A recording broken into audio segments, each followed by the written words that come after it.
Want to welcome everyone here today to Canopy Connect's webinar, 3 Keys to Closing More Business with Social Media, of course. Today, we're going to be diving into a lot of great content. I'm your host, Ray Huang. I'm the head of marketing here at Canopy Connect. And I'm joined by my guy, Robert Borichter. He's Canopy Connect's head of agency sales, talking to you folks every day here. And I'm super excited for today's sessions with our guests, David Denning and Elle Denning. They're both the co-founders of Jumpstart Go and the Marketing for Insurance Agency group on Facebook, 27,000 members strong there. So that is awesome. So yeah, as we get into the content here, we hear it all the time. Insurance agents, they want to skyrocket their business. We want to see growth and all that, and we want to blast off to success. But right, your lead generation, your pipeline is a challenge. Social media can be a game changer, but we're not quite sure how it works and what's effective, and sometimes just like, how do we even get started? So tonight we're going to show you how you're going to actually be able to use social media for your insurance business with case studies and stories and all this great stuff, because social media is all about stories at the end of the day, right? So yeah, David and Elle here, they have done over 2 million in sales revenue from social media alone, through Jumpstart Go and MFIA, Marketing for Insurance Agencies. They've helped over 200 plus agencies double, triple, or even quadruple their business doing the same. So if you're interested in how social media can help with new prospects, better quality leads, increase contact rates, increase close rates, and all that, make it consistent, predictable, build your predictable pipeline, right? You're in the right place. So welcome guys. We are super excited to be here on how to close more business through social media for your insurance agency. As Ray mentioned, I'm David and I have Elle with me from Jumpstart Go. As you see here, I actually need to update this as we're now past 27,000 insurance agents inside this free Facebook group called Marketing for Insurance Agents. Very simple, very straightforward for the name. If you're not in there, definitely check it out. Come join us there. And we created that as a free resource for you guys to collaborate and ask questions, discussions. And Elle and I do training in there weekly on Mondays for all the agents in there. We have special guests come on. We may have a special presentation next week with people you're familiar with, Canopy Connect. So come join us next week to see another amazing presentation and training there. But as I mentioned, we also work with hundreds of insurance agencies inside of our program to help them grow and scale their business. So we're really excited to be with you guys here tonight. And social media is near and dear to our heart. We've been very successful about helping agencies grow their business through social. So we're going to dive in exactly how that works and how you can take that away from tonight and start putting stuff into practice. So with that, like I mentioned, we work with agencies inside some of our programs like the Closers Click. And these are just a few examples of, actually all of these are P&C agency owners and independent P&C agency owners that are using social media as one of the core areas of their business to grow and scale. Kathy doubling production within a matter of a few months using social media in her business, Tina and Nancy as well. And so just a few examples of how powerful social can be for your business and the impact it can have. And like Ray was saying, a lot of people know it's powerful. They've seen it. They've seen others be successful with it. But how do you make it work for you? And how do you, in addition to maybe other things you're doing for pipeline, add this in? Because you're missing out on a lot of revenue if you're not effectively using social. All right, so we're really excited to dive into how social media actually helps you sell more. And this is highlight topics that we're going to be diving into tonight. First up, how you can generate more prospects, new prospects from social media. In addition to increasing that lead flow, how to generate higher quality leads. So how introducing social media and some of these strategies we're going to talk about today, how you can actually nurture leads so that they're a better quality lead by the time that you're talking to them on the phone. how you can use social media to build authority and trust and really establish yourself as an expert, so that people know that they want to work with you even before they're reaching out.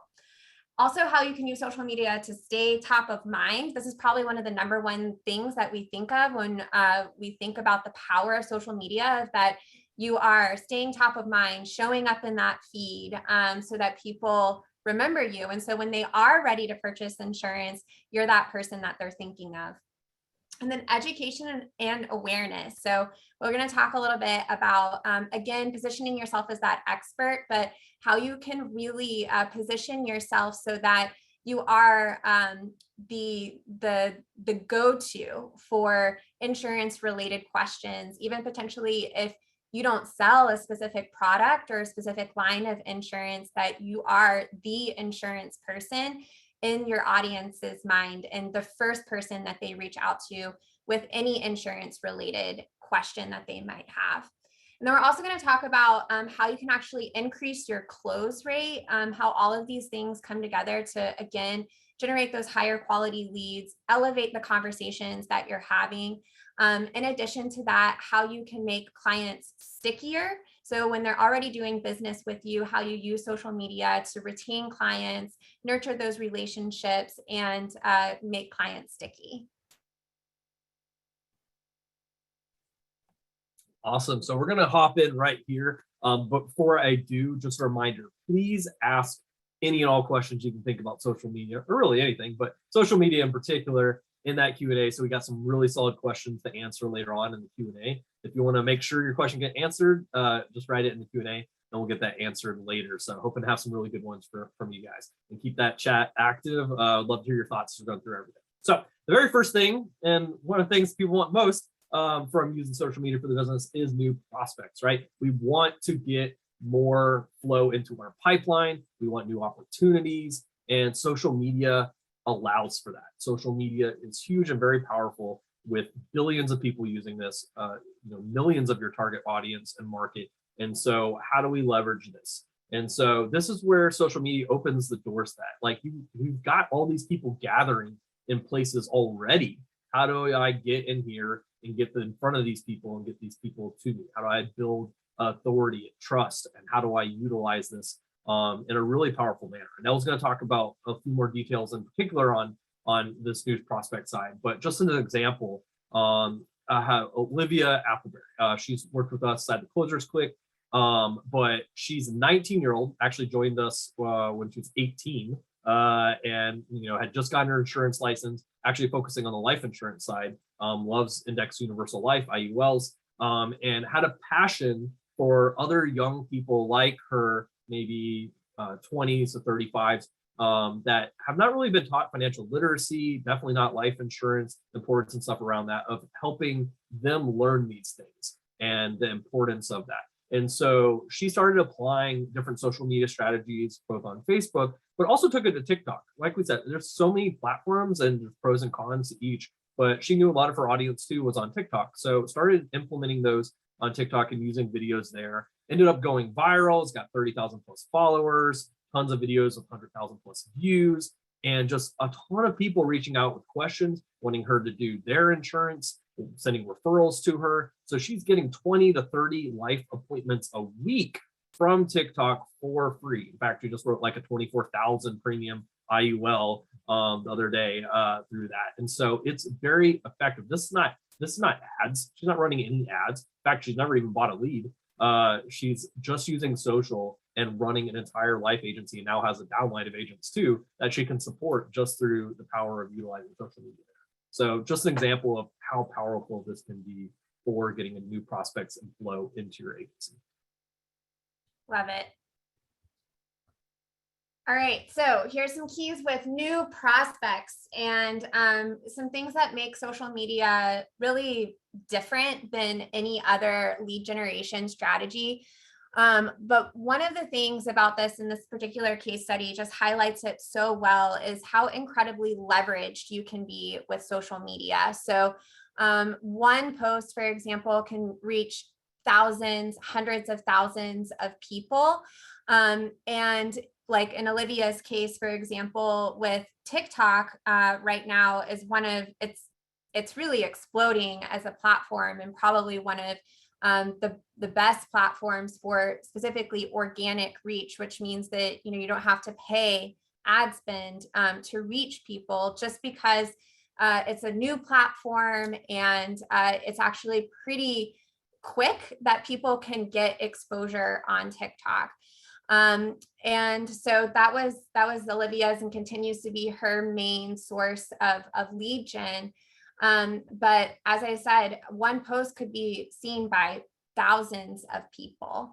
And some great ways to start doing this: Facebook groups. David and I, Facebook and Facebook groups has been the social media platform that we have really zeroed in on and really focused a lot of our efforts in. But if you're not in Facebook groups of people that are your target audience, definitely start there. Start getting into groups of, your local buy sell groups, any local groups that especially homeowners or people that are relocating to the area, the city that you're in. Start getting in those groups and start interacting with people. There's an example later on, but one of our clients just posted that he started building relationships essentially inside of a Facebook group, and somebody asked about insurance, and his name was mentioned 6 times inside of that Facebook group, because people are recommending him and knowing him. And you can really think about a Facebook group as like relationship building. This is really relationship building at the end of the day on social media. But Facebook's group is a great place to start building an audience and connecting with people. And then on platforms like Instagram and TikTok, hashtags are really going to be key for getting really kind of targeting and building that audience. So on TikTok and Instagram, especially using local hashtags for your city, highlighting specific events that are happening, things that are happening locally, so that you are getting exposure to your local city and local audience. Or if you have things that are happening statewide, but it's a little bit easier to get that traction with a local market when you're featuring things that are happening around in your city, featuring local businesses, and then using hashtags for your city. So David and I, we live in Southwest Florida, so a very common hashtag for our area is SWFL. That's a common hashtag that's used across social media for our city. So do a little bit of research the hashtags that are used in your city, and start definitely using those hashtags in your in your content, and featuring local businesses, and build an audience doing that. For anything commercial, business owners, LinkedIn search, you can get super targeted with LinkedIn search, and you can actually start building your audience, building out those connections through LinkedIn search. If you haven't used it yet, I would highly recommend getting in there, starting to see who those local business owners are and connecting with them on LinkedIn. And Ray and Robert, would love to hear what you've seen as far as using social media to increase lead flow, specifically getting new prospects, and what you see as far as insurance agents and agency owners really leveraging this. All right, Ray, you want to go first? Yeah, I'll say, like, the thing that I was thinking about as you were going through this was, like, right, we're talking about a lot of different channels, and it can be intimidating to like, I've got my Facebook page, and like, but the 3 people in my agency are following me. My mom's following me, and like my 6 best friends are following me. Right now, what do I do? Right, besides engaging in all that, I would say, like, don't be afraid. Like, there's this ability on Facebook especially to boost a post, or you don't have to like run a full-on ad, but just like, hey, boost a post, because look, those 6 people, they are probably already your customers.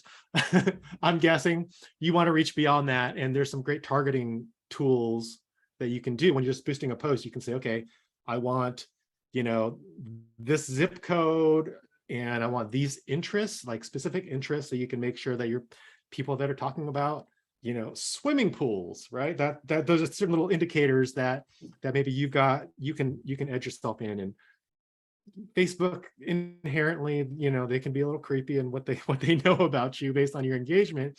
But when you're on the other end as kind of the advertiser, you can take advantage of kind of the interest that comes through there. And you could do it. It's super cheap. It's like you could do like $5 a day to get started and reach like 1,000 extra people. So that's one of the things that came to mind. Rob, if you have anything to add. Nice. Yeah, no, definitely a couple of things. I think that one thing that Al mentioned, the Facebook groups is key. Like I think in the local areas, but I have also agents that are like, for example, like working on like trucker groups, right? Like where they're congregating, like focus on like the realtor channels. I think that's really awesome. One thing, I don't know if maybe we'll even cover it later, but I think Google My Business is similar, right? Like if people are looking for you, make sure that a lot of agents are focusing on the reviews, but also make sure that you, for example, have your products there so that people, they go to Google Maps, they type in, I want to get home insurance, like you're going to show up there, right? Like making sure that you're going to be there and everywhere. And I think also, and that's, I think, related also to Canopy Connect, but I always say, like, just start with one thing and just like start doing that. So like pick your channel and kind of go with that. And once you have that kind of set up, then you go to the next one, right? Like we're going to be talking about a lot of different channels here, but definitely I think focus is important as well. That's I think my side. I 100% agree with that. Definitely focusing on one and doing one well, mastering one will make sure that you don't drive yourself crazy. It's also a more effective strategy as well. David and I have seen that personally in our own business when we went all in on Facebook. Nice. Yeah, everybody's like, I want to do, all 80 different social platforms, and they don't do any well, instead of just being consistent with one and then expanding from there. So definitely agree. Absolutely. Rob, Ray, excellent points. Guys, in the comments, let me know, have you used social media before to ever get a customer? If you have, write yes in the comments. If you use any of the social channels that a customer has come to you, found you, been referred to you before through social media, and write not yet if you haven't, because we're definitely going to encourage you to go out and start implementing some of this for getting more. And I'm seeing a lot of yeses. I love it. I love that people are taking advantage of social. And write more if you'd like to scale that up and have more business coming through social and more customer referrals coming through social. Yeah, I thought I'd get a few of those. Okay, so absolutely. So perfect. So let's hop into the next area I want to talk about for social media. So we talked about more prospects, and that's great, right? We all want more volume, more opportunities. But what's even better than that is having prospects that are the right fit, that are a fit for what you are selling, for your ideal target market, your avatar. Like that's even better, right? Like, it's nice to have a lot of people interested and want to talk to you, but if you don't do non-standard, for example, and you're getting a bunch of non-standard, and that's not exactly what you hope, yeah, you can refer it, but you'd much rather have the people that you can ideally write. And if you have specialties and focuses, then that's even better if people from those are coming to you, right? Like we all want people that we are able to help the best or most, and also are a fit for the people that we want to work with, right? We all say we want to help everybody under the sun, but in reality, we have ideal people that we do want to work with. And so that comes into social media and the power of it to help you find better quality prospects as well that are a fit for what you're selling, your brand, who you want to work with. Now I was going to go into some more details about that in a second, but I'm going to use Kelly Spies as a perfect example of this, actually. So we work with Kelly Spies and the Closers Click as well. And actually, when she came to us, it was right when COVID had hit, and mainly focused commercial lines of insurance. And it tanked commercial lines because businesses didn't no idea what was happening with COVID or what was going to go on. Had to close the office down because it was part of the building that was closed for COVID access and stuff. And so she was ready to close up her agency and came to us and said, hey, I really want to grow, expand. I'd like to use social for doing that. And also, I'd really like to do it with the people I want to work with too.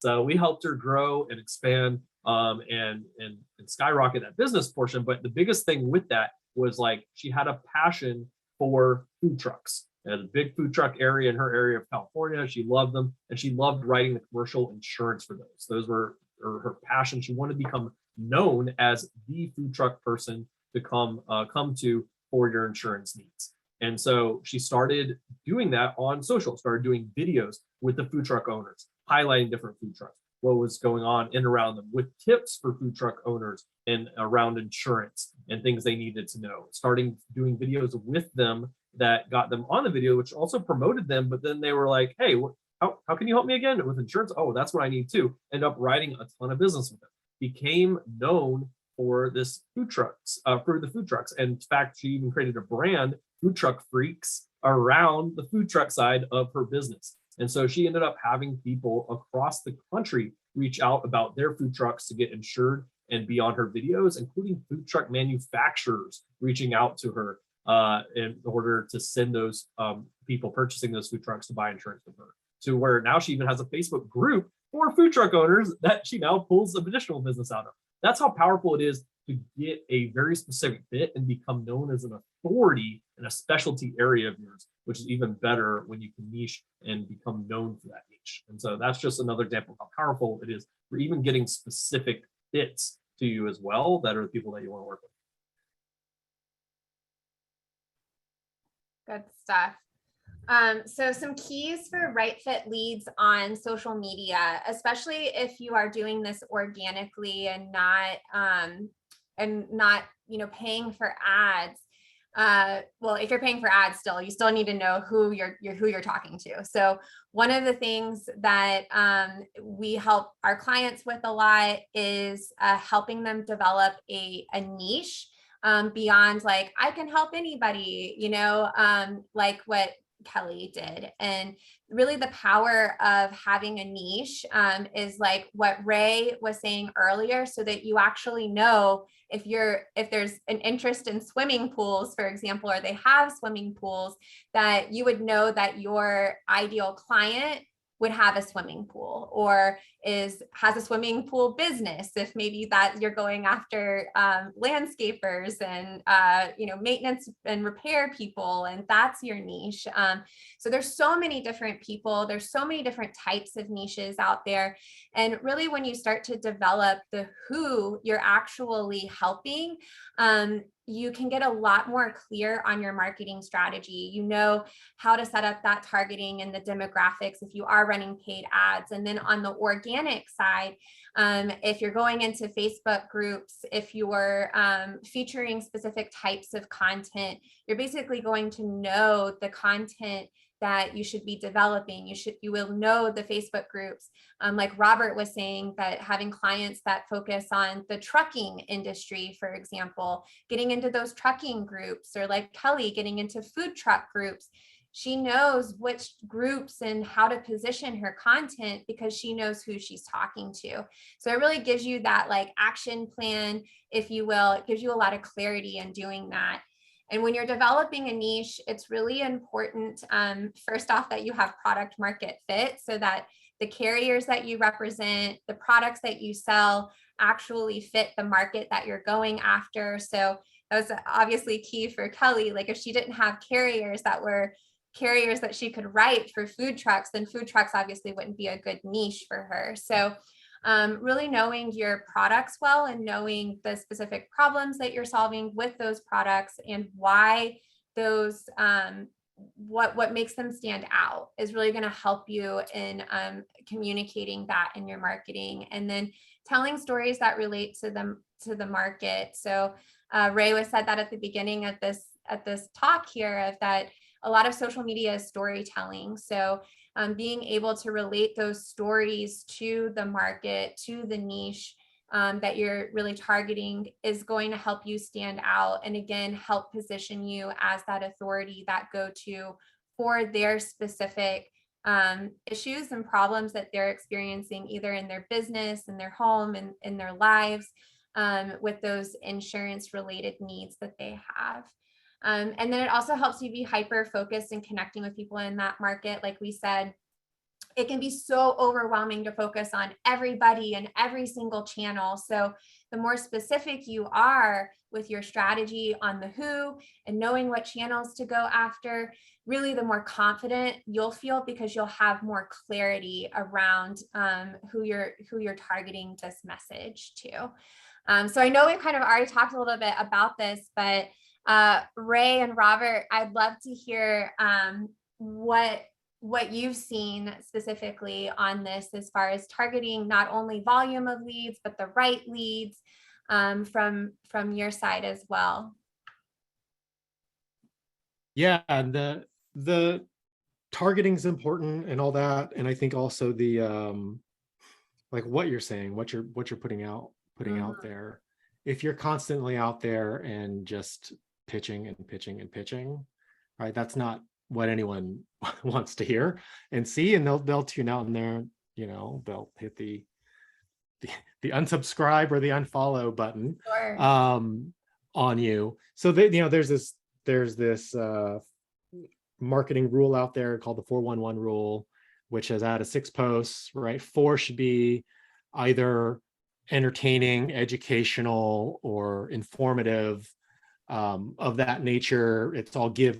Let me give you some value, you know, and then you might have one in there that's sort of a soft sell, or, you know, something about your company or about what you guys are doing. And then one can be a bit of a harder sell, right? Where you're getting a little bit more specific, and there's a strong call to action there. And that's how you kind of, you know, I believe in this, but I'm also guilty of not always following that. It's sometimes hard to get out of your own way in doing that, but just know that, like, you're trying to engage a community, and you're trying to drive value, and then that content that you're putting out, right, that's got to get you into that, you know, like you guys said, the stories, and getting into the niche, and staying focused in that sense. Yes.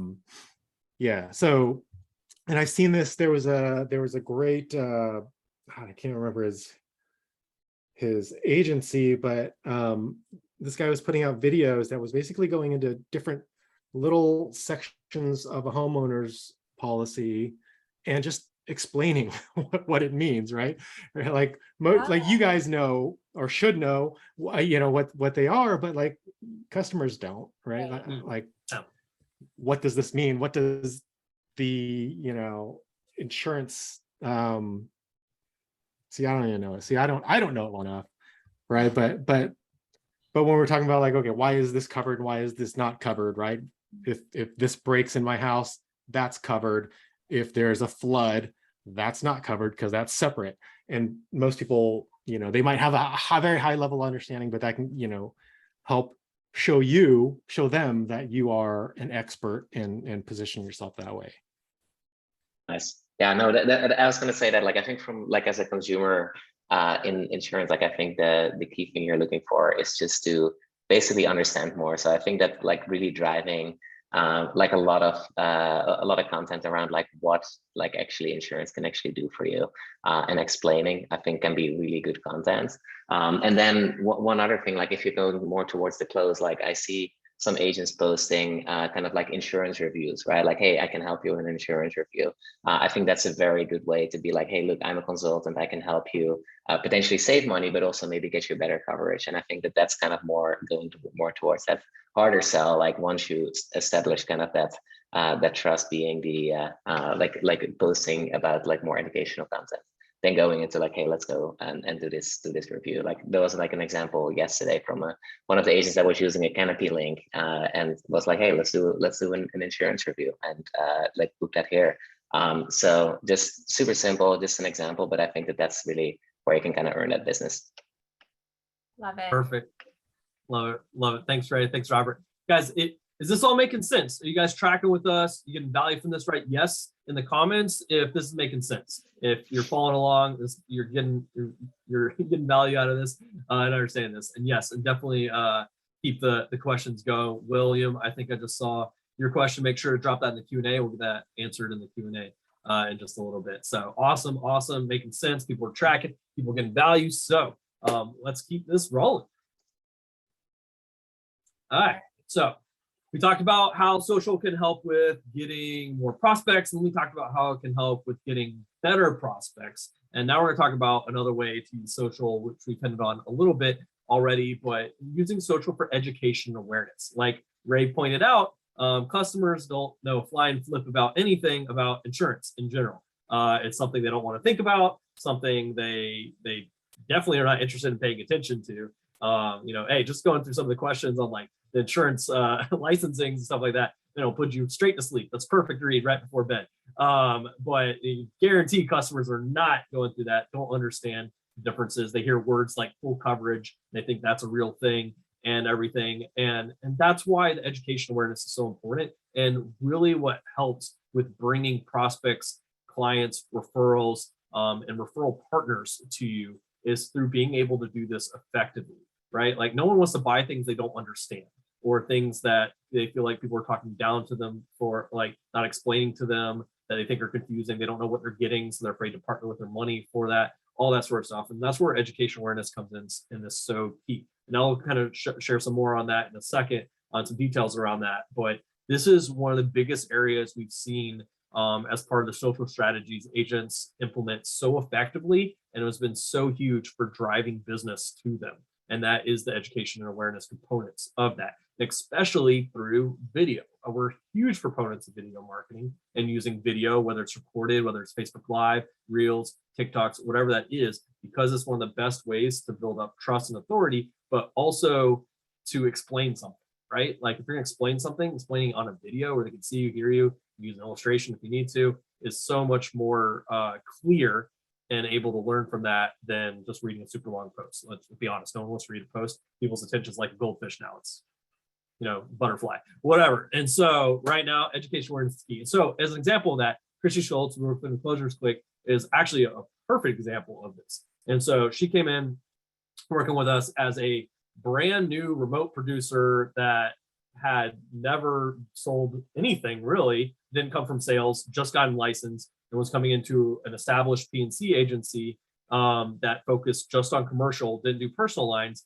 and they'd like to expand to personal. So they hired her as a remote producer in a different state. They're in Texas, she's in Oklahoma. And they said, hey, we'd like you to grow our personal lines, and we don't do leads or anything, so you're gonna have to figure out where to get them from.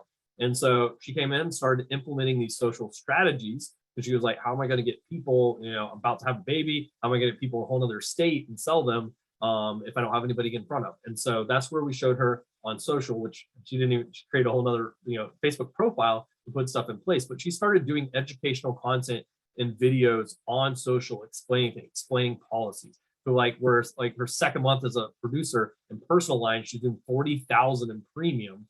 And then had the baby, came back, is now doing 50,000 plus in personal lines premium a month, new business, personal lines premium a month.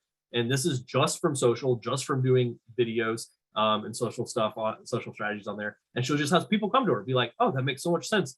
I want you to help me with mine. Or, hey, I've got my neighbor that needs this help too, and referring them to her. And so that's just the power of using this to bring people to you, and them understanding even as they come to you. You've created a better client as well, because they now actually know what you're discussing with them and telling them about when they're coming to purchase it, versus I heard I need insurance and I don't understand any of this, and now I'm already afraid of what you're going to sell me. So Love it. I love Christy's story.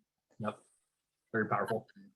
Yeah, so we've talked about I love like what Robert and Ray were saying, because really the average consumer knows nothing about insurance. Like you already are an expert, not just by having your license, but even beyond that, helping so many people, seeing specific situations and being able to make sure that they do have the right insurance, and even just educating them on why they should work with an agent instead of calling a 1-800 number. I mean, if you're not at least putting out content about the value of having an agent and what your role really is to the consumer, that's a fantastic place to start.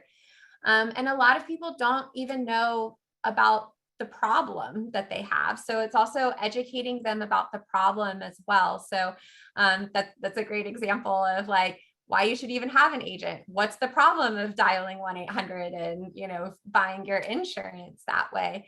But again, layering in who you're talking to, knowing that niche, knowing the specific issues that are going to arise for them, especially if you're working with businesses and they have specific risks or anything like that, that you can help them navigate that they don't even know might be a potential pitfall or a potential issue for them until they actually start the insurance shopping process.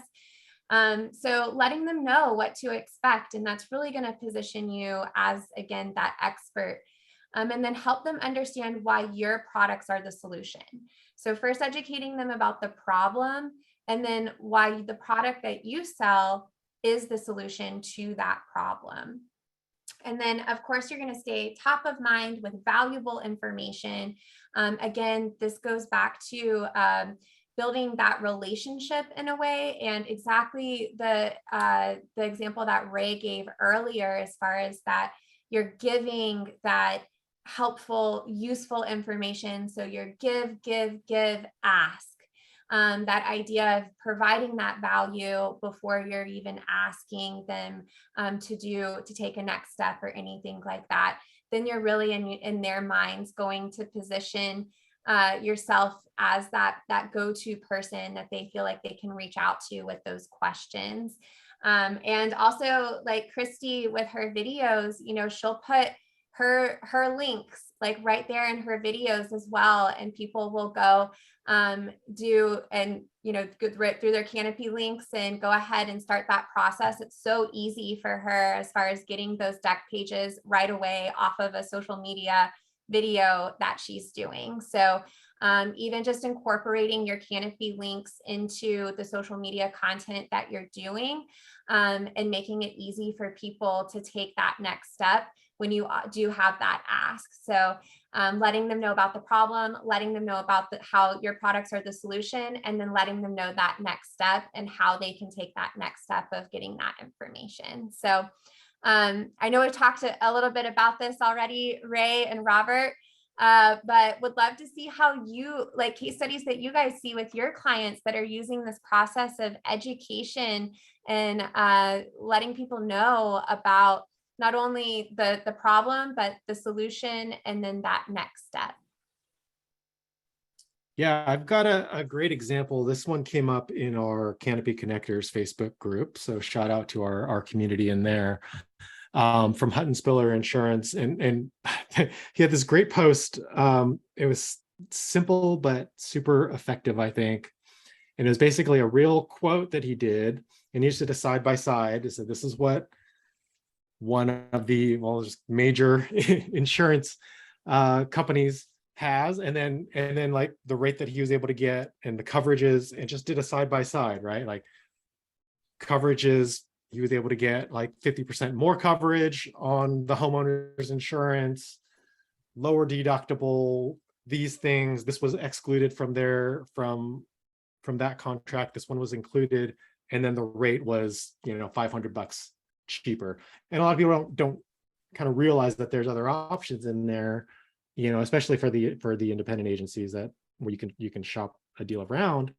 But just being able to really illustrate this is a real thing that happened. And if you did that, and you just posted that once a week with a real life example, you don't need to actually one of the things he does, and I'll just say it. All right, so he was comparing it against State Farm, but he actually went in the post smartly and said, "Balls in your court, State Farm," and tags them, right? So that's going to increase the reach of his post, because now anyone that searches State Farm he's got a higher chance of coming up on that post. So I thought that was a pretty brilliant strategy. And if you did that once a week with an actual thing, and that became your thing, that's great content that you can put out. You can whip those out in 10 minutes, right?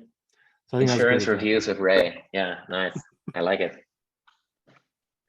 All right. Yeah, and I think from my side, a couple ideas that came to mind. They're not just related to the awareness part, but I think one thing that I'm seeing some agents do is giveaways. I think on the awareness side, just not just on the education side, but just on the awareness side, I think can really help. I think just as kind of a creative idea there. And what we're also seeing, just more on the Canopy kind of use cases side, and we're seeing some success. Some agents are seeing some success with it. even asking for referrals through social, right? So like having, like if you have a happy customer, they're probably happy to write you a Google review, but maybe they're also happy to just post on their Facebook like, hey, I just love being held by Ray here. He just helped me save $500 on my policy. Go check it out and see what he can do for you. Put your Canopy link in there, and we're seeing some agents getting a couple leads for that as well. So just an idea as well out there. I love it. I love how the Canopy link can just be that easy next step off of, like straight off of social there. Yeah. That's awesome. Smooth, seamless, simple. Prospects love it. So guys, let me know, have you ever used social media to educate your clients? Have you ever created a video explaining something? Have you ever written a post explaining how a policy works or about different types of insurance or anything, why it's very important? If you've used social media to educate your clients before, write me down in the comments and write not yet if you haven't, because you will be. So yes, let me know in the comments, have you used social media to educate your clients before? Would love to hear. Love it. Okay, so talked about using social to get more prospects, to get better clients and better fits, and also on but the third point that was education awareness that we just did, and now we're talking about using social for better conversations, and how to essentially have trust rapport even before you even met the person. And how social media can lead into these better conversations. And like usual, I was going to dive into some more points in just a second on that, but I want to use Matt Harms' a specific example around this. And so Matt Harms works with us, Side Closures Quick, has Scratch farmers agency that he had just started a couple months in, was really struggling, worried about even making his contract on there, and came to us as he knew he really wanted to grow and scale. Social media was a big component of that, but he's also had a really good local presence. He wanted to expand and grow locally as well, and is extremely friendly. In fact, he kind of took that as his brand as the extremely friendly insurance agent. And so with that, he started using social with his posting and with his videos, especially reels. He started implementing short reels of explaining different things and answering questions and stuff like that, and started getting a lot of people watching these, paying attention to these, asking him questions. But the way this, not only did that translate into like private messages and DMs and Facebook Messenger and other stuff, people wanting help and referrals and stuff, but that translated to the real world too. So as he would go to local networking events, maybe chamber events or different like fundraisers, nonprofit type stuff, he would walk in and he'd have people come up to him and say, Matt, I absolutely love your videos. I've been watching them. They're fantastic. In fact, I've got some questions, or I'd like you to help me, or my buddy that actually could use help with that. And he's never met these people. These are just total strangers walking up to him that already know who he is, what he does, excited to talk to him and telling him that they love his stuff already off the bat. And that's the power of social, being able to get you in front of this audience that you wouldn't normally be in front of, and already have them like you, know you, trust you as they're coming to you. And so that's really powerful. And so you get to have these better conversations. You get a fast track already into deeper conversations because you already have some of this rapport and trust already, that you don't have to start with people already that have their guards up of, why are you calling me? I didn't fill anything out type stuff, of people like, no, I already know who you are, and yeah, you can help me, and let's find out what I specifically need, much more than like, why are you even calling me in the first place? So that's part of how social can lead to better conversations. Love it. Yeah, in fact, we like tripled this production in 3 or 4 months just through social and the strategies there. So yeah, it's powerful. There's one that just got tagged a bunch of times in his local Facebook group. Yep. For insurance as well. Yeah, so what Matt Harms like has done really, really well is he does a lot of video, but not necessarily long video, but short form video. And he, like Christy, does a lot of the education and awareness, but he's really branded himself, as David said, that friendly insurance agent. And so what he's doing by creating these videos and showing up in his audience's feed on a daily basis as the extremely friendly insurance agent is he's actually building rapport with them. And that's what's really cool about what you can do with social media. Like you can think about like when you're talking to leads that come from social media that have been following you or part of your ecosystem already, they kind of already know that they want to do business with you because they like you from the social media content that you're putting out. And Matt's done that really well of like creating this brand of a very friendly, approachable person that's also this knowledge expert. And so he has that authority, but he has this approachable, like just sense about him. So people are reaching out to him, or he's seeing them out and about at networking events or out in the community, and they know who he is and they like him because he's like fun, he's approachable, he has this brand. So prospects are warmer, and what this is going to do is it's going to increase your close rate when you're talking to leads that you've already passed that rapport building phase. Like you think about like talking to people that have no idea who you are, no idea why you're calling them. They're going to be ready to do business with you. One of our clients, she was closing at 70 up to 80% of all the leads that she was generating off of social media, and they were reaching out to her. And you can also use this, so it's not just for the prospect side, but also making sure that you're adding your clients, friending them on Facebook or following them on Instagram, connecting with them on social media, whatever your chosen platform is, and that they're seeing this content as well. And so you're continuing to educate, build that awareness, stay top of mind. That's going to continue to nurture that relationship with clients as well as prospects, help your retention rates, and ultimately help clients stay sticky, and potentially even your cross-selling opportunities as well. If you are educating, again, going back to the education and awareness, creating content around other products that maybe, you know, they don't have with you. For example, if you, in addition to, you know, home and auto, you also sell life, but maybe they don't have a life insurance policy with you, but you're putting out content about the importance of life insurance and they're already a client, then that's really just creates that opportunity to have that conversation.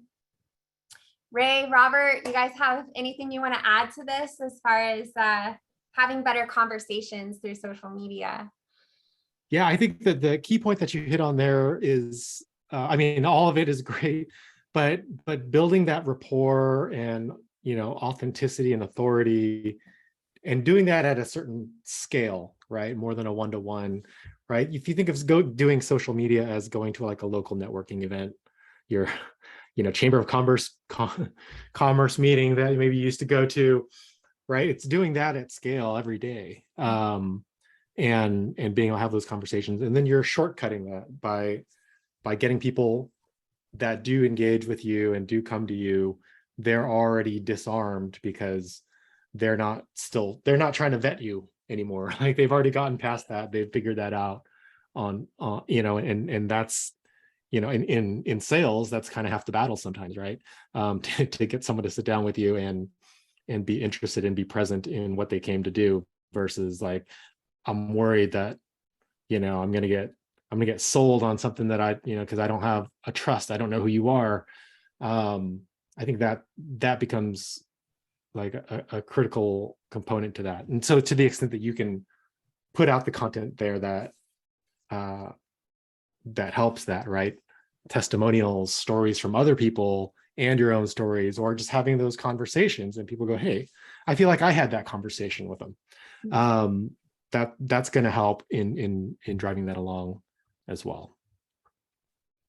Nice.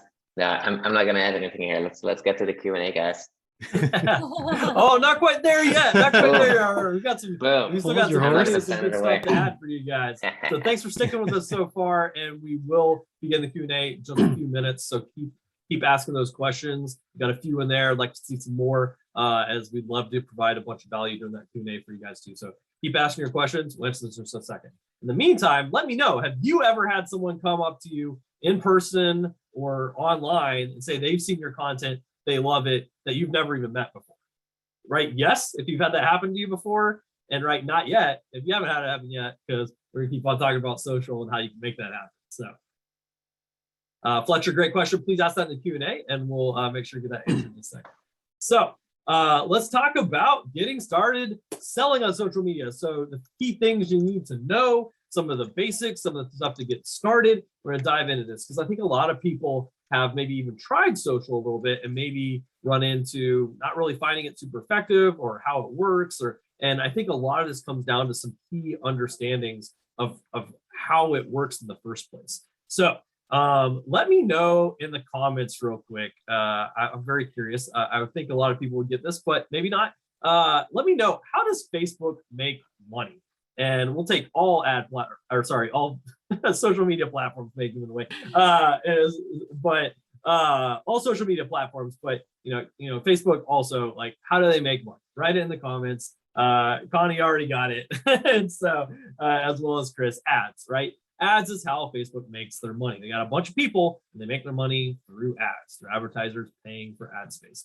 And so this is a key concept behind Facebook and its algorithm, as well as most social platforms, is that it's all based on monetization, making money, of course, right? Facebook's publicly traded. They have to make money for their shareholders. And so with that, that is what everything is built around. So we think of, why is Facebook free to use?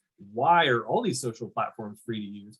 It's because they're making money somehow, and it's through ads. That means that's how their algorithm is really built to work as well, is to help them make money. So let's take that key concept and break it down here of what does that mean for you and how you use social media for your business. So Facebook has personal profiles and business pages. Most of us are familiar with this. Most of us have a business page and obviously have a personal profile.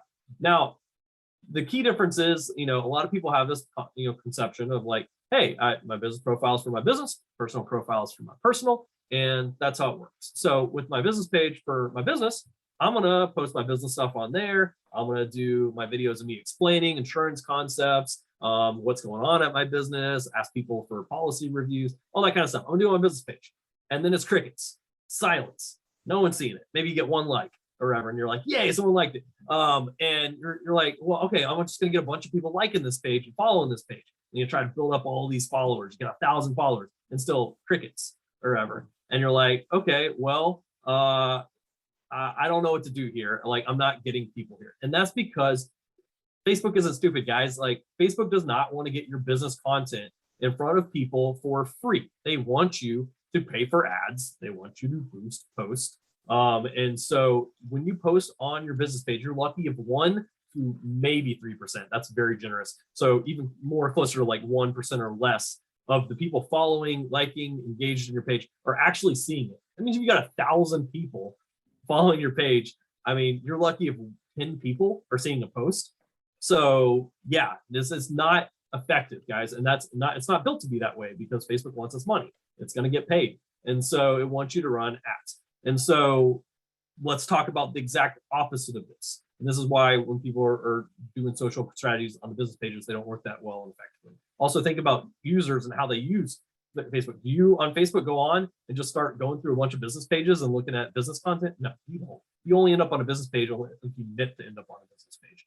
And so that's where we come into personal profiles. Facebook is a social network. And what I'm talking about here applies to multiple social networks. I'm not just talking about Facebook here, but I'm using that as an example. And so Facebook wants you interacting, connecting, engaging, spending time on there. They don't care if you're looking at puppies or you're looking at, sports information, whatever it is. They don't care. If you're on and you're engaging, you're paying attention, that means it's got the opportunity to deliver more ads to you. And more ads means more money. So if they can keep you on this platform and engaging, that means they make money. And so personal profiles, they have the exact opposite incentive of business pages. They want those in front of people. They want people seeing and engaging, interacting with that. And the more people you have following you on your personal profile that you're friends with, that are seeing your content, that are liking it, sharing it, commenting on it, the more it will show your post and your info to more and more people, even people outside of your immediate friend connections. It's because it says, oh, people like seeing this, they're paying attention to this, let's get this in front of more people so they stay on Facebook and we can give more ads to make more money. And so that's how Facebook works. And so that's why when we teach strategies for your business, through social media and through Facebook, we focus on the personal profile for running these strategies from. Still good to have a business page. I'll cover that in just a second. But the strategies are based on the personal profile because that's what works, that's what's effective, and that's what you need to run stuff through. And it's not just personal and entertainment and fun, it's also where you can bring this education and this business component to your personal profile. So let's go into some specifics, differences between business and personal pages. So hopping in from that, business pages.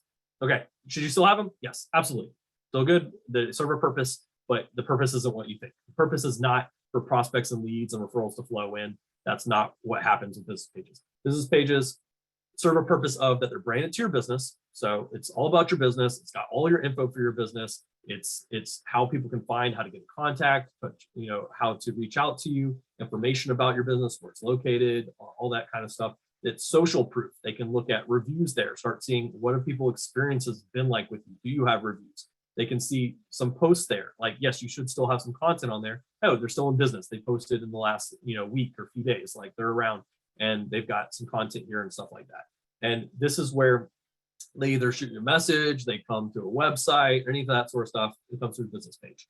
And so, one of the main reasons to have a business page too is you have to have one to run ads. So if you're ever going to run Facebook ads, it's got to be associated to a business page. So you got to have a business page for that. But those are the main reasons to have business pages. And as you see here, business pages are pay to play, meaning if you really want to effectively use them for lead generation sales, you basically got to run ads. And ads is what's really geared towards that. And if you're going to run ads, you kind of need to know what you're doing too. This is a quick way to go through some money with no results. If you don't know what you're doing, it's not as simple as pick an image and say, come get some free insurance or not, or free quote or whatever. It doesn't work like that.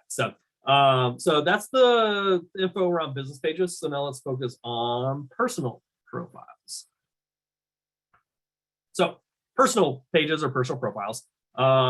This is where you're actually going to be connecting with prospects, with referral partners, where people are going to be reaching out to you in your personal messages, questions. Can you help me? I got a referral for you. All of that sort of stuff. This is where people get to know you, like you, trust you. There's key components of a personal profile. Definitely want your profile picture to be of you, your face. They can clearly see who you are. Already starting to build some trust there, some recognition, especially as you engage in other parts of Facebook and stuff too. So this is perfect to connect with your prospects, for them to know what you do. You can use that little intro, that bio there, all kinds of stuff there.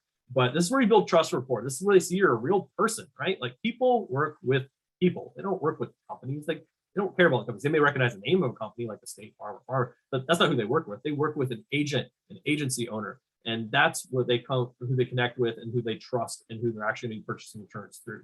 So this is where you get to build that trust rapport. Why should I come get insurance through you? Why should I trust you? Or why are you helping explain to me so I understand what I'm buying? And so this is where you get to discuss about your business and educate them and do all of this stuff as well for free through your social profile mixed in along with your personal and engagement. You don't want to separate personal and business. You want those actually together. It's very, very effective when you combine the two.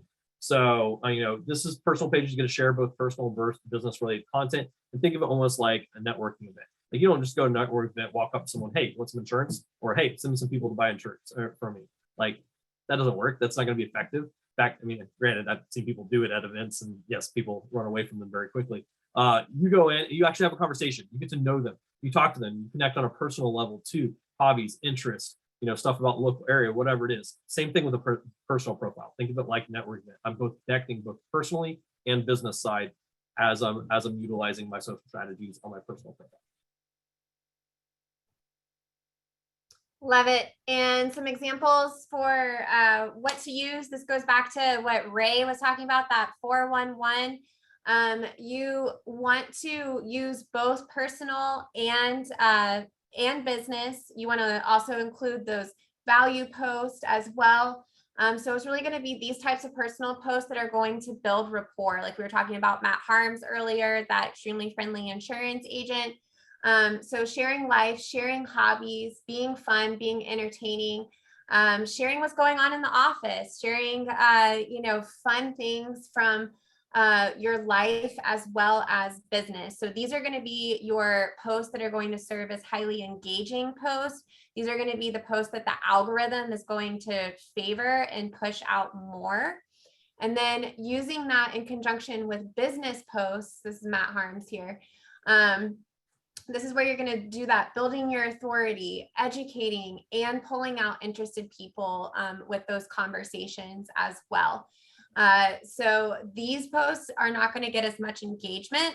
So that's something that we typically see is like, sometimes people feel discouraged because their post isn't getting as much engagement on business, but that's actually really normal. As long as you're putting out posts that are engaging, that are highlighting those more fun, entertaining pieces, then people will be seeing your business posts. It's just not as much engagement is typically going to come with these. Also, one of the strategies that I love for pulling out interested people is asking people to comment in your post so that you're getting more engagement, and then following up with them either in the comments or in direct message. All right, so some rules of thumb as you are using these strategies. Don't post all about business. Make sure that you are keeping it social and fun, using that personal profile. And to not use pre-made content. We didn't talk too much about that, but you'll note those examples that I showed, they're just regular shot on the phone type selfie style videos, regular photos. Doesn't need to be highly produced or highly polished. Using engage, entertain, educate, and if you're hitting on one of those 3 E's, then you're good to go. Using call to actions, like your Canopy link is great, or call to action, like write me if you'd like some more information, so that you're getting comments in the post, and then make sure that you're doing it consistently as well. All right, before we move into Q&A, if you want the slide deck of all the information that we went through, you can just take your phone and you can scan this QR code. It's going to take you to a page where you can put in your information, and we'll send you the slide deck. In addition to that, we'll make sure that you get an invite to marketing to insurance agents. Also, Ray and Robert have put together something really special from Canopy Connect with you guys as well, where you'll get a 14-day free trial, as well as $50 off your first month as well. So you scan the code, put in your information, or if somebody wants to drop the link in the chat there, and I'll actually show you guys. It's going to take you to this simple page. You're just going to click download the slides, enter in your name, email address, and phone number.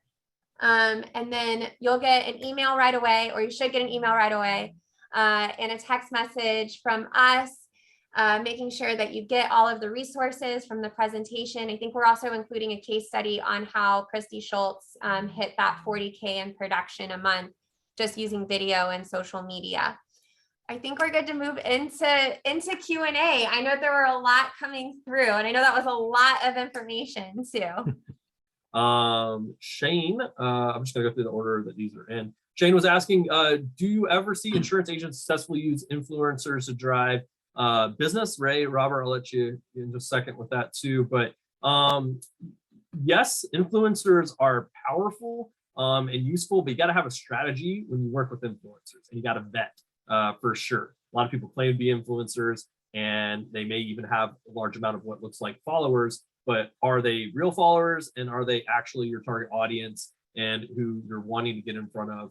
And what does that look like working with them? Every influencer is different. They have different pricing, different ways that they do get in front of their audience. They have different relationships with their audience, some that trust them a ton, some that like barely know them and just kind of ended up following them and stuff like that. So yes, you can work with influencers very successfully if you find the right ones and it makes a sense to work together. So I would say it's more about vetting and finding the right one, but it is effective. And you can even use stuff, I wouldn't exactly call it work with influencer, but you can use stuff like Cameo, CAMEO.com. And this is where a bunch of celebrities, all these other stuff, where people like, you can have them like specifically even read off an endorsement for your agency or talk about your agency, all kinds of cool things that you can do videos for off of there. So that's a fun thing to use for your agency. I've seen some agencies use that pretty effectively too. Ray, Robert, what's your guys' opinions on working with influencers? Yeah, I think I like how we define influencers is actually interesting in our space because we're, the business is largely local. Some may have a bigger reach, but still being local, like the influencers can be, as you're going through those different communities and groups that you're in, right? There are people that in those groups that carry a lot of weight, and it could be about just, doing a direct outreach, and they might not think that they're influencers, but if you go through and you look, like those are your influencers at a real local level. So connecting with them and finding ways to, on one hand, ingratiate yourself with them to make sure, they can feel comfortable in recommending you, and also in kind of partnering with you on building out some content or testimonials and things like that to do that. And how you want to incentivize that is, I think, up to you and how how that works for you. But yeah, I think that's really, I think, a strong avenue that you guys should try to go. And I would 100% agree with that. Like, what's going to be more effective and useful influencers for you? Is it going to be the Peyton Manning or a Shaq or ever, like the General Insurance and stuff? However, it's going to be those local ones. Those local ones. In fact, finding influencers that don't even know they're really influencers, and then it'll be really good to work together with them. And will be more effective than just picking out a random celebrity. Someone's like, "Oh, Dana White endorses you, interesting." Versus, "Oh, this person I know and really respect in the community says you're great. I'm going to go to you." So perfect. Ray, Robert, this is definitely for you. Can you use Canopy Connect link on Facebook? Yes, we can. Yes, definitely do it. Do it and do it often. So no, of course, with some value adds there, but yeah, you can definitely use it anywhere. So including Facebook, and we gave a couple examples already. And I think also related to some of the questions, I thought it was a really good point you guys brought up. Always go for your personal, like posting your personal feed, and then you can always reshare it from the company like page, right? So I think that's a key one. And then with the Canopy link, like use it as a way to like get people excited, like, hey, would love to review your insurance. Just go use this link, but also have other have your kind of your advocates and your happy customers like use the link on their social media. I think works really well. We have also agents using it on Instagram. You can use something like Linktree, link it there. Even have it on your Google My Business, where you can have like a compare and save section of your website and add it there. So just a couple ideas there, but definitely use it on Facebook, and works really well. Absolutely. And like we said, we've got clients that are using it just as part of the social strategies as they're talking to people, videos, other stuff, gets into into their Facebook Messenger. The person's asking them stuff like, "Oh, perfect. Here's my link. Just get that and get the deck pages over to us, and we'll be ready to hop on the call and go ahead and put together a quote for you and go ahead and talk through everything with you guys." It's just a part of the process, and it makes it simpler, easier, smoother, right? Like as a prospect, you do not want to like have this long drawn out process that's doesn't feel like it's seamless and with friction. The more friction, the less people are going to get through. So I love when we can use technology to solve that. So Canopy Connect is a perfect example of that.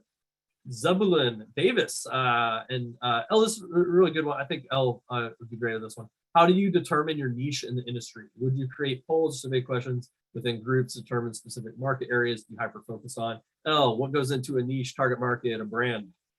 Well, that's a lot goes into it, but one of the things that I like to start, if you're just looking at it like purely as like a business mind here, what products are you selling the most already to your existing business or book of business? What carriers are you writing the most already?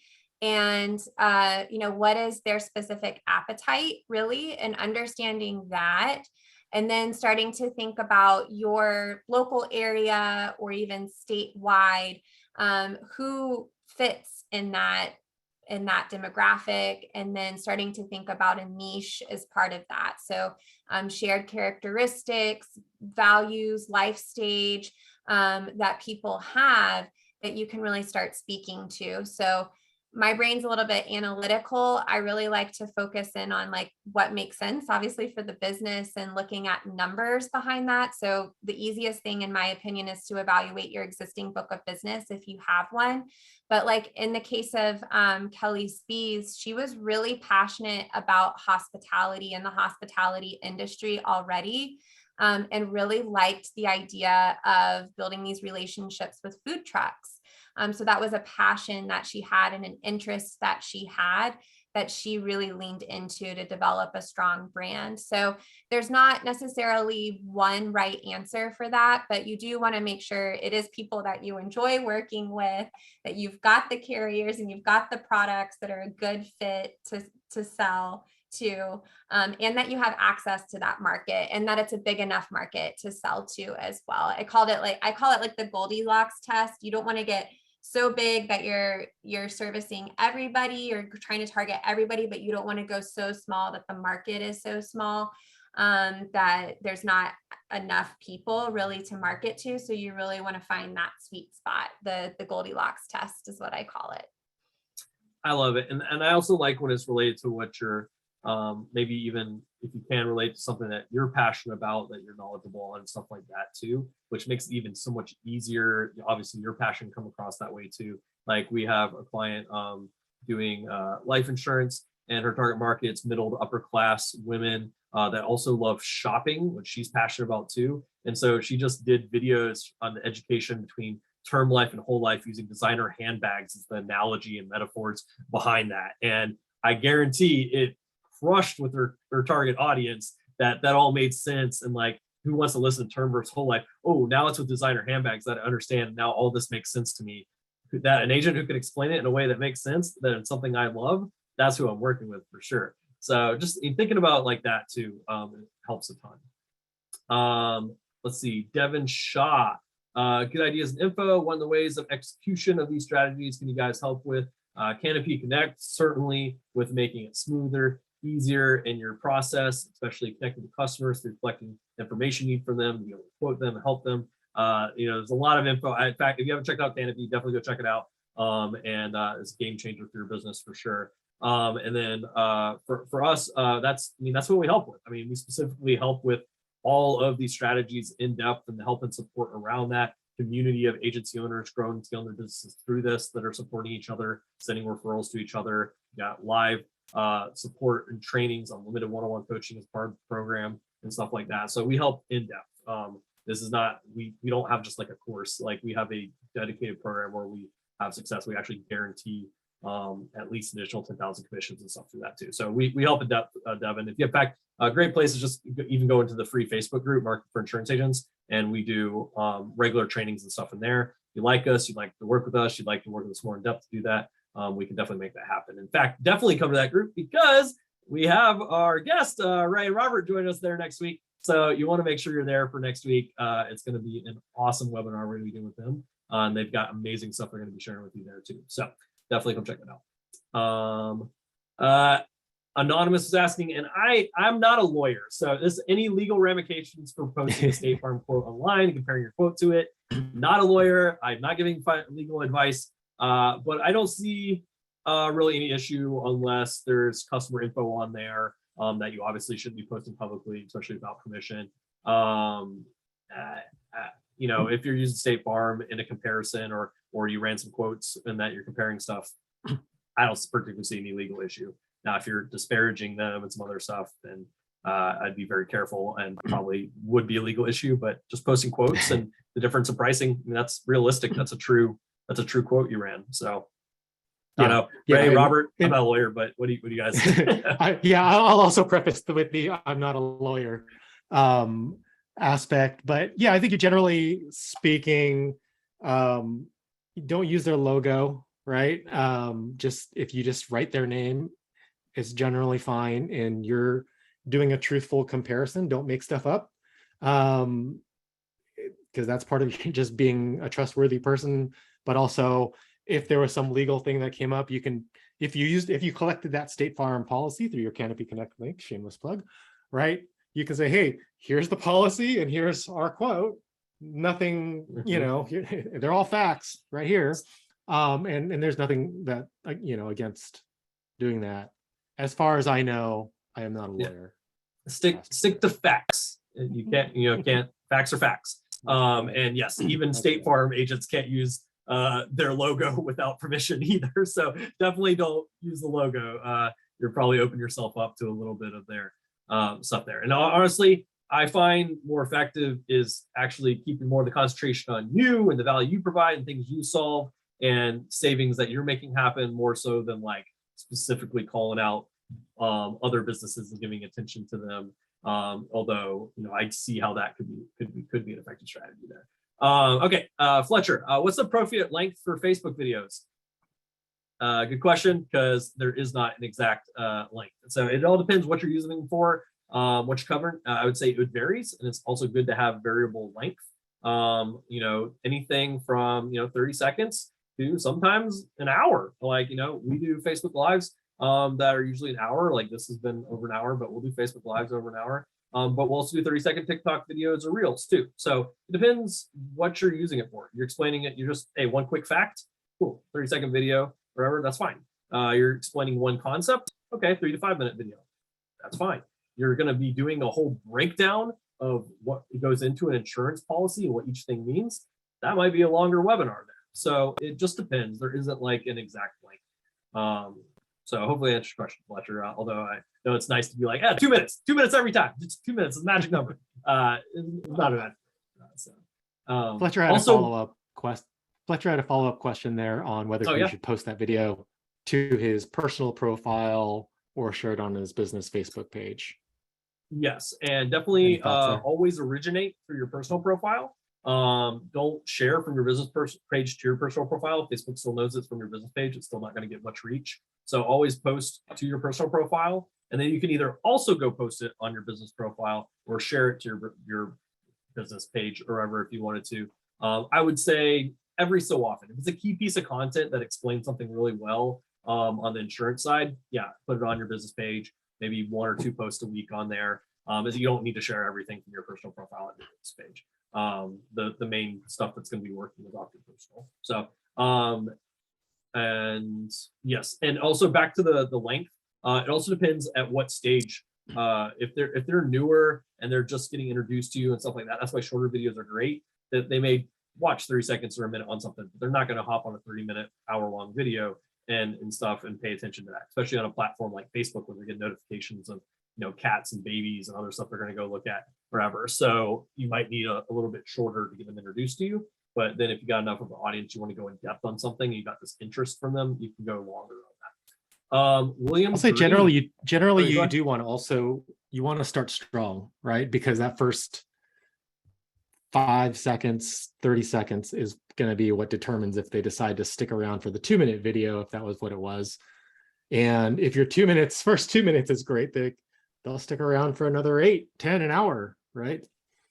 Yeah, in fact, it gets shorter and shorter. I mean, really, you got like 5 to 8 seconds to hook them, to keep them rolling. And so that's where you do not want to start the videos off like, hi, I'm David Denning with David Denning Insurance, and I've been in insurance 30 years. You're gone. You lost them all. They're not paying any attention. They're all gone. No one cares about that. And, start the video with like, these are the things that are like costing you money with your insurance. Oh, what's costing me money? I need to pay attention to this. You got to hook them. So, and be active. Use hands. Use motions. Don't sit there boringly. No one wants to pay attention to that. All right, William Green. I have a primary agent that does great bomb videos, but he needs to do what Matt is doing. Can I have him contact Group Jumpstart and work with him in his area? No, you can, right? Yeah, William Green. We'd love to help him. Love to show him how to implement the strategy stuff. BombBomb's pretty cool video software too. I like Loom a lot. BombBomb does some really cool stuff too, and I know a ton of people that use it. But yeah, no, absolutely, love to help him, William.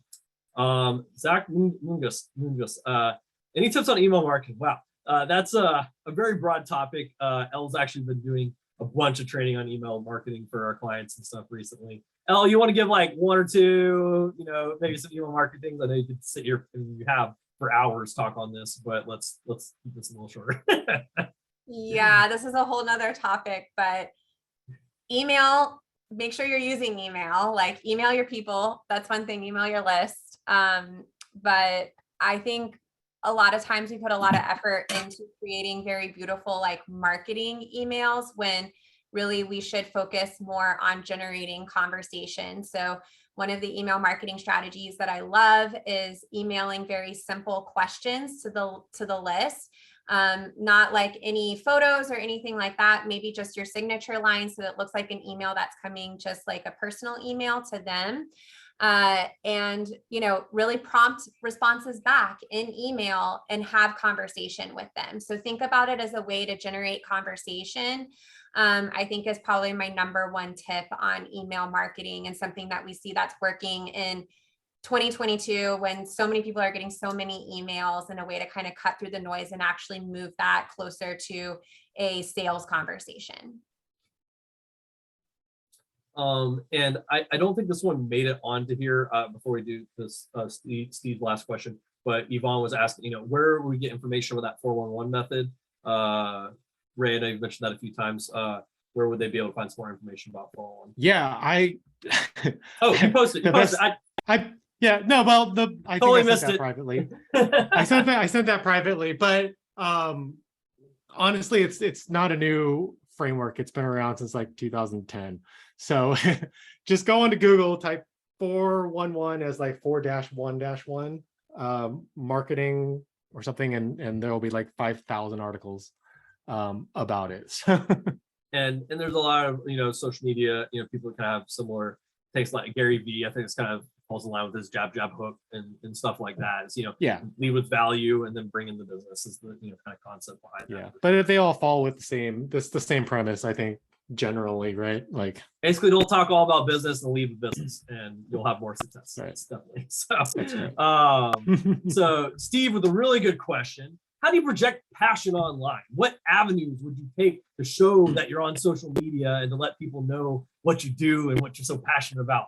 Steve, what do you think? What do you think would be a really good method or avenue of doing that?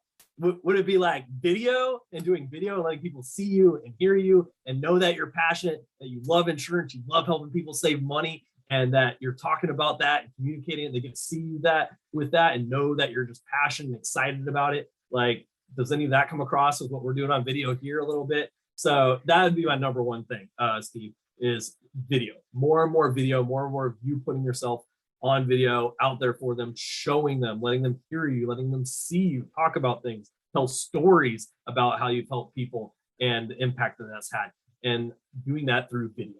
That's going to be your number one way to show how passionate you are about what you're doing, and let that come across to your customers. So with that, I think we got through all the questions. So yes, Steve, nice. definitely. And That's right. He's going to go implement awesome. Today. So Steve, video tonight. Go ahead and record it. You still got time, and put it on out. So, but with that, glad we got through the Q&As. Like always, feel free to reach out, Robert, Elle, and I. Always happy to answer questions, connect you guys, or to help you. But once again, definitely make sure to either do the QR code or go to these slides where you can get the presentation, case studies. You can get connect with Canopy Connect. Check out this game-changing software and the special offer they put together for you guys for trial and $50 off the first month. I tell you, it's going to make a huge difference in your business for that as well. And also, we hope to see you guys. Like I said, if you use that link too, you get an invite to the Marketing for Insurance Agents group, where we do free trainings every single week in there, and would love to see you guys in there. As we've got special guests next Wednesday, with Ray and Robert joining us. So definitely want to be there. And if you're in the group, you'll see all the stuff about the upcoming webinar in there, so you won't miss it. So with that, you know, Ray, Robert, I'll let you guys wrap this up. All right. Well, thank you, everyone that stuck around for that extra 30 minutes of bonus content and Q&A. That's awesome. And I'm glad you guys stuck around for that, because I think that's kind of a lot of the good stuff in there. Well, all of it was good, I think. So David, Elle, really appreciate you guys joining us. Thank you so much. And we look forward to joining you guys next week in the MFIA group. And yeah, so everyone else, thank you for attending as well. Hope you learned something. Hope you're able to go and put some of these tactics into action right away. I think the best sort of thing to do of anything is just do it. right? That's probably the first barrier, is just do it, just try it, and let us know how it goes. All right, so thank Go you, get that everyone. bell and ringing. we will Let's Ring that go. bell. Start dancing. All right. All All right. right. Thanks, See you everyone. guys next time. Thank Bye. you.